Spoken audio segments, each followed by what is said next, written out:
जी, बस न्याय का। देखिए वर्तमान सरकार जो केंद्र में बैठी है उन्होंने 3 नए एक्ट लाए हैं। पुराने एक्ट इंडियन पेनल कोड चलती थी जो 1860 से निरंतर चल रही है। इंडियन एविडेंस एक्ट चलती थी जो 1872 से निरंतर चल रही है। और सीआरपीसी चलती थी तो 1973 से निरंतर चल रही है। अब आप देखिए ये कानून जो आए हैं, अब आने के बाद पता चलेगा कि इन्होंने क्या क्या फेरबदल किए हैं। समीक्षा हुई या नहीं हुई, माननीय गृह मंत्री जी ने कहा कि कई बैठकें ली, परंतु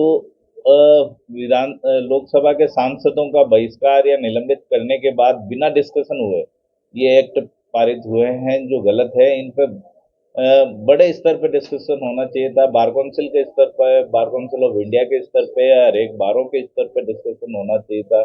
अब ये लेके आए कि साहब 3 दिन में एफआईआर करेंगे। 3 दिन में क्यों एफआईआर करेंगे? तत्काल एफआईआर होनी चाहिए, जबकि मैनिपुलेशन की संभावनाएं बढ़ जाती है। एफआईआर बढ़ा चढ़ा के दी जा सकती है। एफआईआर पे सुप्रीम कोर्ट और हाई कोर्ट के इतने लो है दुनिया भर के कि एक ही दिन डिले है तो डिले का रीजन देना पड़ता है कि इस वजह से डिले हुई। गंभीर मामलों में तो तुरंत एफआईआर होती है। ये कह रहे हैं साहब 24 दिन में, 24 घंटे में मेडिकल पेश होगा। 24 घंटे में क्यों? जब एफआईआर दर्ज हो गई, कई मामलों में तो एफआईआर दर्ज होने से पहले ही मेडिकल के लिए पुलिस भेजती है तहरीर देके। एफआईआर बाद में आ जाए कोई दिक्कत नहीं, पर तुरंत इलाज के लिए भेजती है। तो ये नया एक्ट पर नए जो कानून आ रहे हैं, ये मेरे को लगता है कि वकीलों के लिए और पुलिस के लिए परेशानी का सबक बन जाएंगे।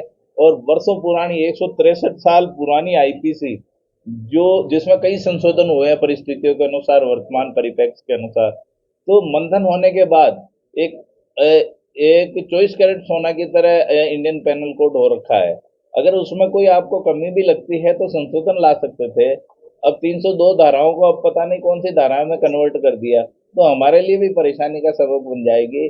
और पुलिस के लिए भी बन जाएगी। पुलिस को नया पढ़ना पड़ेगा, सोचना पड़ेगा, समझना पड़ेगा। एक तो वकीलों को ही सोचना समझना और पढ़ना पड़ेगा। पढ़ते तो वैसे ही है, हर चीज के इंग्रेडिएंट्स क्या है, क्या चेंज किए क्या नहीं किए, हर बार को कॉपी पहले भेजनी चाहिए थी।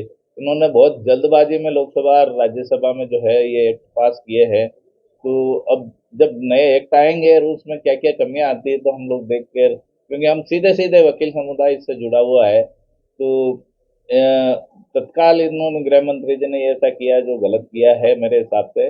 और जो भी होगा देखेंगे आगे क्या करना चाहिए क्या नहीं करना चाहिए। अभी कोई निर्णय इस पे हम लोग नहीं ले सकते जब तक हम उसका अध्ययन नहीं करें।